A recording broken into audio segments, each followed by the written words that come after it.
we are potentially going to be deliberately committing fraud. Spokane leaders on the fence about a potential grant from the DOJ that could help hire more police officers. But there are some strings attached. The details tonight. Advocacy for our student athletes, for individuals with physical disabilities, and their right to compete. Eastern Washington University's adaptive athletics program is losing funding. Tonight we are hearing from coaches and players about the impacts they're facing. Dense fog stays in the forecast Thursday morning, and we are under a KREM 2 weather impact alert because of it.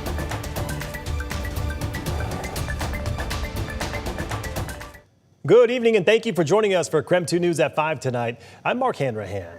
The woman accused of stabbing and killing her adopted daughter pleaded guilty today to several charges. 34-year-old Mandy Miller admitted killing 8-year-old Mila in December of 2022. She and her boyfriend were arrested in South Dakota after driving the girl's body around in a U-Haul trailer. Miller pleaded guilty to 4 counts, including homicide by abuse, assault, and unlawful imprisonment.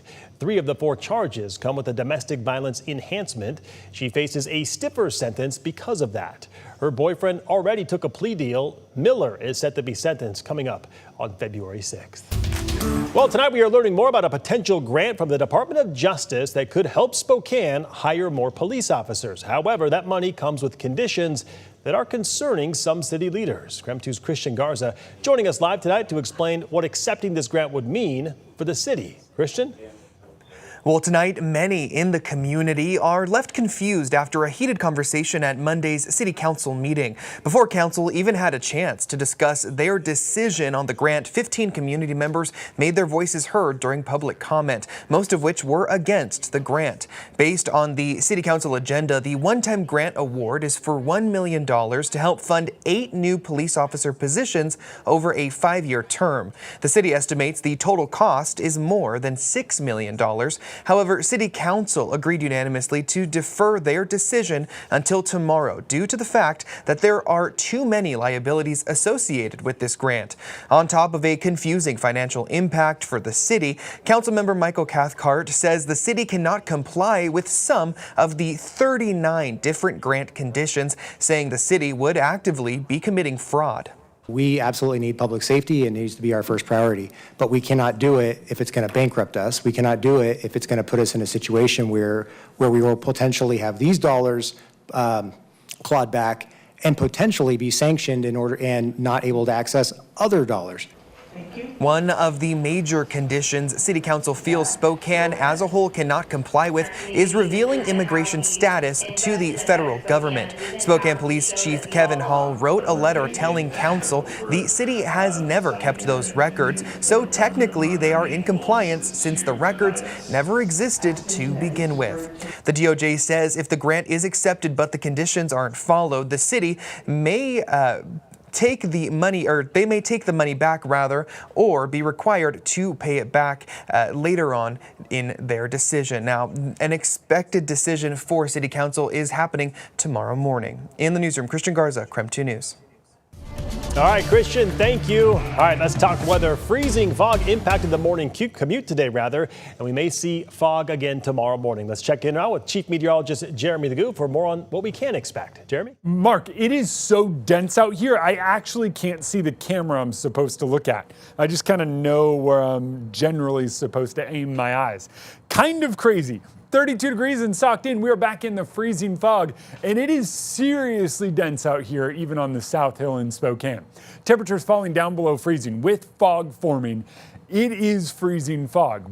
Next few hours, that is going to have an impact on some of the road conditions. Visibility down near 0 across much of eastern and northeastern Washington and a good chunk of North Idaho. If you are heading out the door, allow some extra time. It is nasty.